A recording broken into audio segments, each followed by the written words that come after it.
En este video hablaremos sobre colecciones de datos, sobre su definición, en qué escenarios, en qué problemas se requiere el uso de una colección de datos o una estructura de datos, sobre las características de las diferentes colecciones o estructuras de datos y sobre el tipo de estructuras de datos que tenemos disponibles en el lenguaje de programación Python.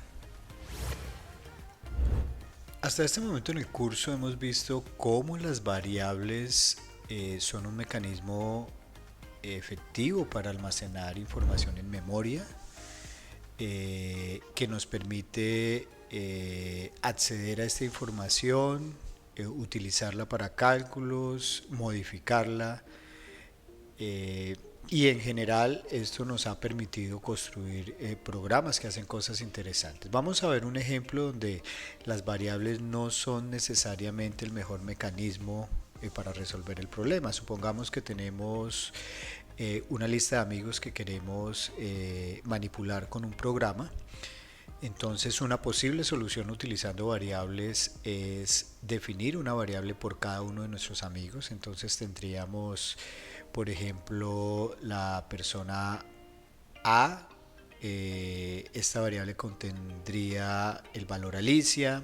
Persona B contendría el valor Bob. Persona C contendría el valor Carmen y así sucesivamente. Entonces necesitaríamos tantas variables como amigos tuviéramos en la lista.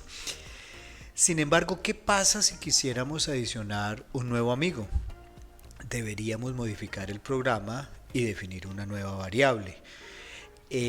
Esto puede ser inconveniente porque quisiéramos que el mismo programa sin modificación nos permitiera manipular un número arbitrario de amigos en nuestra lista.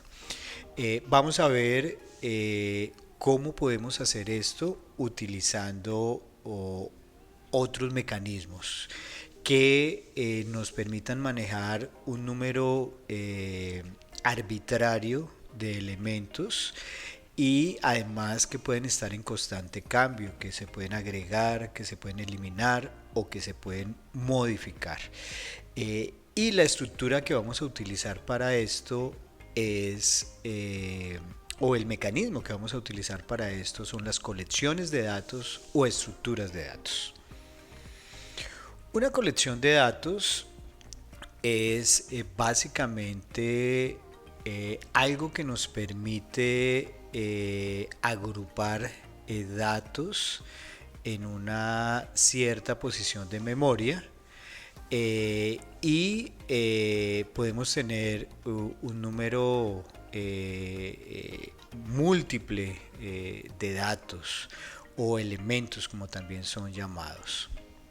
Estos datos que tenemos en la colección o estos elementos pueden ser operados de diferente manera, pueden ser accedidos, pueden ser modificados, pueden ser añadidos, se pueden añadir datos o se pueden eliminar datos dependiendo del tipo de colección.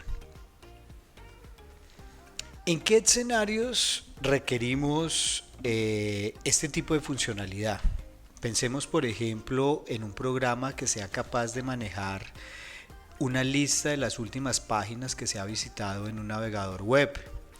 O imaginen un programa en el cual queremos administrar la venta de tiquetes y la asignación de asientos a los viajeros para un viaje de avión.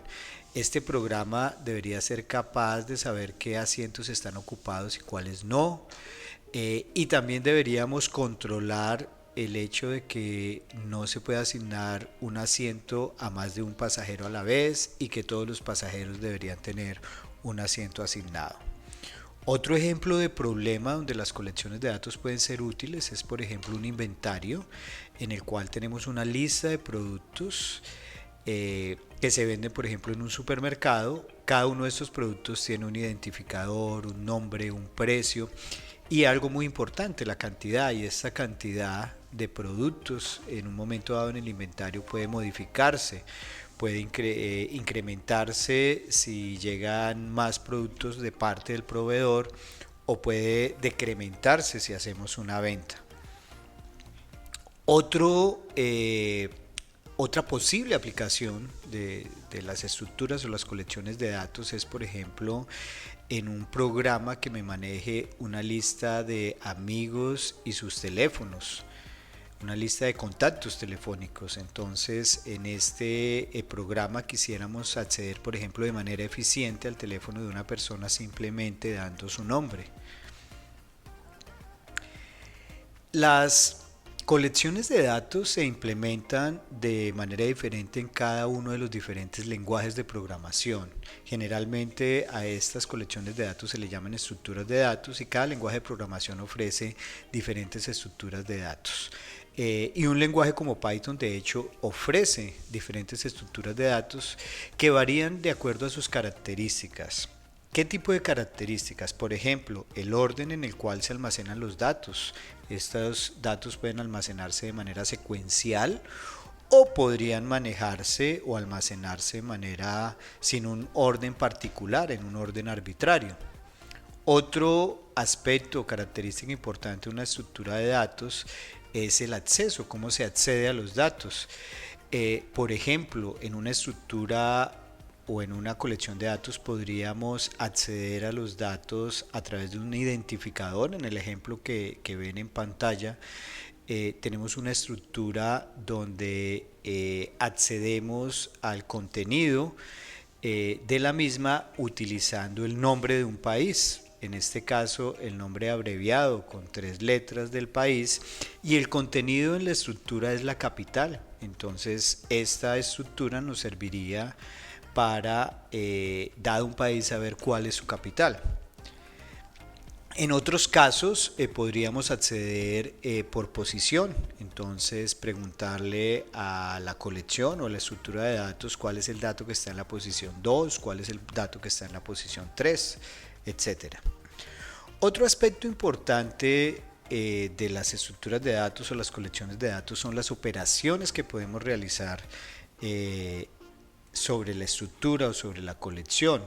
Por ejemplo, cómo podemos añadir o eliminar elementos, o cómo podemos acceder a los datos, consultar los datos que están dentro de la estructura. En el lenguaje de programación Python contamos con 2 tipos principales de estructuras de datos o colecciones de datos. Las colecciones ordenadas, que incluyen las listas y las tuplas, y las colecciones no ordenadas, que incluyen los diccionarios y los conjuntos. Los detalles de estas estructuras de datos, cómo se definen y cómo se manejan, los veremos en los próximos videos.